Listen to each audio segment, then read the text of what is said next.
నమస్తే సత్యం ధర్మ న్యూస్ కి శ్రీకాకుళం జిల్లా పలాస కిడ్నీ ఆసుపత్రిలో మెరుగైన వైద్య సేవలను అందించేందుకు నూతనంగా డయాలసిస్ యూనిట్స్, ఎక్స్రే మోనిటర్స్ కేంద్ర మంత్రి రామ్మోహన్ నాయుడు, రాష్ట్ర మంత్రి అచ్చం నాయుడు ప్రారంభించారు. ఇందులో భాగంగా కాశీబుగ్గ మున్సిపాలిటీలో స్వచ్ఛ ఆంధ్రప్రదేశ్ దిశగా అడుగువేయాలని, ప్లాస్టిక్ భూతాన్ని అణిచివేయాలని, పర్యావరణాన్ని కాపాడాలని స్థానిక ఎమ్మెల్యే గౌతు శిరీష అన్నారు.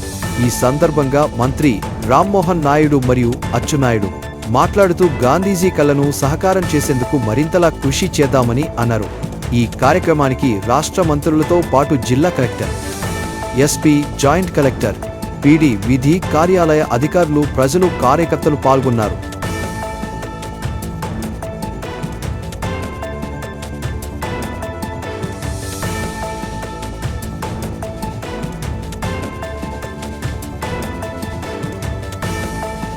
కాకుండా 24 గంటలు ఈ పట్టణానికి తాగడానికి నీరిచ్చే కార్యక్రమం చేస్తాం.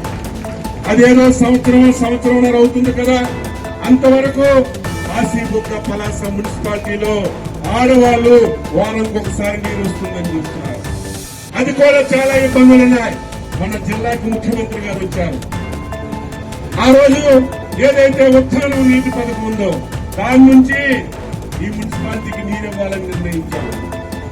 అదే ఇప్పుడు మన శశిభూషణ్ కుమార్ గారు దాన్ని కూడా మనందరి సమక్షంలో నీరు పట్టు పెట్టే సమస్య లేదు, వీలైనంత తొందరగా ఆ కార్యక్రమాన్ని పూర్తి చేసి ఆఫ్షోర్ పూర్తయినంత వరకు ఈ కార్యక్రమం ద్వారా ఈ పట్టణానికి నీరుస్తామని ఈ సందర్భంగా తెలియజేస్తున్నాను.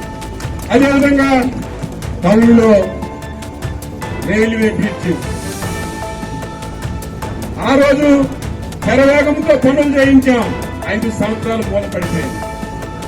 మళ్ళీ మన యువ నాయకుడు, ఆయనకి నేను కాశీబుగ్గ పలాస ప్రజల తరఫున, నా తరఫున, ఎమ్మెల్యే తరఫున హృదయపూర్వకంగా అభినందిస్తున్నాను. ఈ దేశంలో ఎక్కడా లేదు.